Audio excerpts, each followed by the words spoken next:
Hello all, ಎಲ್ಲರೂ ಹೇಗಿದ್ದೀರಾ? Welcome back to ಚಿಗುರು ವ್ಲಾಗ್. ಇವತ್ತಿನ ವಿಡಿಯೋದಲ್ಲಿ ಒಂದು ಕಷಾಯದ ಬಗ್ಗೆ ತಿಳಿಸ್ಕೊಡ್ತಾ ಇದ್ದೀನಿ. ಕಷಾಯ ಅನ್ನೋದಕ್ಕಿಂತ ಸಿರಪ್ ಅಂತಲೇ ಕರಿಬೋದು ಇದನ್ನು. ನಮ್ಮ ಅಮ್ಮವ್ರಿಗೆ ಅವ್ರ ಅಜ್ಜಿ ಮಾಡಿಕೊಡ್ತಾ ಇದ್ದಿದ್ದು ಕಷಾಯ ಅಂತೆ ಇದು. ನಮಗೆ ಕೆಲವು ಟೈಮು ಮೆಡಿಸಿನ್ಸ್ ಕೊಡ್ದಲೇ ನಮ್ಮಮ್ಮ ಇದರಲ್ಲೇ ಕ್ಯೂರ್ ಮಾಡಿರೋದು ಇದೆ.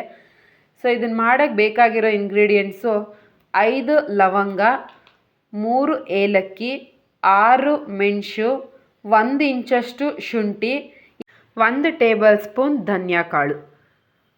ಧನಿಯಾ ಪುಡಿ ತೊಗೋಬೇಡಿ, ಧನಿಯಾ ಕಾಳೇ ತೊಗೊಳ್ಳಿ. ಸೊ ಇಷ್ಟು ಇಂಗ್ರೀಡಿಯೆಂಟ್ಸನ್ನು ಒಂದು ಕುಟ್ಟಾಣಿಗೆ ಹಾಕಿ ಚೆನ್ನಾಗಿ ಕುಟ್ಟಿ, ಆಲ್ಮೋಸ್ಟ್ ಈ ಕಷಾಯ ಎಲ್ಲ ಕಡಿಮೆನೇ ಮಾಡ್ಕೊಳ್ಳೋದ್ರಿಂದ ಮಿಕ್ಸಿ ಏನು ಯೂಸ್ ಮಾಡಲ್ಲ. ಕಡಿಮೆ ಇಂಗ್ರೀಡಿಯೆಂಟ್ಸ್ ಆಗಿರೋದ್ರಿಂದ ಕುಟ್ಟಿ ಹಾಗೆ ಬಿಸಿ ಮಾಡಿದ್ರೆ ಸಾಕು. ನಮ್ಮಮ್ಮ ಹೇಳ್ತಾ ಇದ್ದಿದ್ದು ಅವ್ರ ಅಜ್ಜಿ ಅವರ ತಾತಗಾಗಲಿ ಅಥವಾ ಅವ್ರ ಮಾವಗಾಗಲಿ ಮನೇಲಿ ತುಂಬ ಹುಷಾರಿಲ್ಲ ಅಂದಾಗ ಅಥವಾ ಆಚೆಯಿಂದ ಸಾಕಾಗಿ ಕೆಲಸ ಜಾಸ್ತಿ ಮಾಡಿದ್ದಾರೆ ಅಂದಾಗ ಅಂಥ ಟೈಮಲ್ಲಿ ಇದನ್ನು ಕಾಯಿಸಿ ಕೊಡ್ತಿದ್ರಂತೆ. ಟೀ ಥರನೇ ಕಾಯಿಸಿ ಕೊಡ್ತಿದ್ರಂತೆ. ಸೊ ಇದು ಚಳಿ ಜ್ವರ ಅಥವಾ ತುಂಬ ಮೈಕೈ ನೋವಿದ್ದಾಗ ಕುಡಿದ್ರೂ ಮೈಕೈ ನೋವು ಕಡಿಮೆ ಆಗುತ್ತೆ.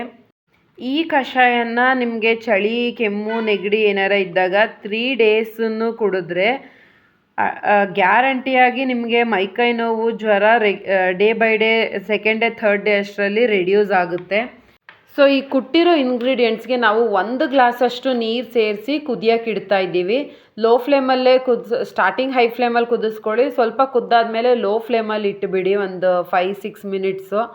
ಅದು ಹೇಗೆ ಗೊತ್ತಾಗುತ್ತೆ ಅಂದರೆ ನಾವು 1 ಗ್ಲಾಸ್ ನೀರು ಹಾಕಿದ್ದೀವಿ, ಅದು ರೆಡ್ಯೂಸ್ ಆಗಿ ಅರ್ಧ ಗ್ಲಾಸ್ ಆಗಬೇಕು.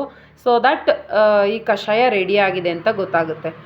ಸೊ ಅರ್ಧ ಗ್ಲಾಸ್ ಆದಮೇಲೆ ನಾವು ಅದನ್ನು ಕ್ಲೀನಾಗಿ ಸೋಸ್ಕೊಂಡು ಸ್ವಲ್ಪ ಬೆಚ್ಚಗಿದ್ದಾಗಲೇ ಟೀ ಥರ ಕುಡಿಬೇಕು.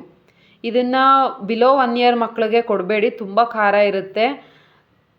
ಅಬೋವ್ 1 ಇಯರ್ ಮಕ್ಕಳಿಗೆ ಜಸ್ಟ್ 1 ಸ್ಪೂನು ಸ್ವಲ್ಪ ಹನಿ ಮಿಕ್ಸ್ ಮಾಡಿಕೊಡಿ, ಬಿಕಾಸ್ ಇದು ಖಾರ ಜಾಸ್ತಿ ಇರೋದ್ರಿಂದ ಮಕ್ಕಳು ಕುಡಿಯಲ್ಲ.